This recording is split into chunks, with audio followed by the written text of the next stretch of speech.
Oi, gente. Meu ursinho eu ganhei quando eu nasci. Eu amo ele até hoje, né? Boa noite. Revirou? Tá. Ele tá nesse estado. Sem cheiro.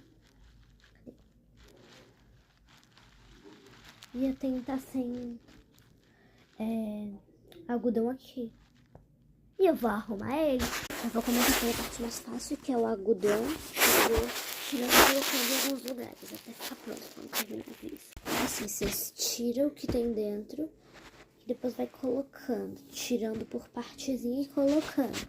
Que o meu sai esse negócio inteiro. A parte da cabeça eu já terminei. Ó, agora ela ainda vai ficar molenga, mas ela não vai ficar caindo.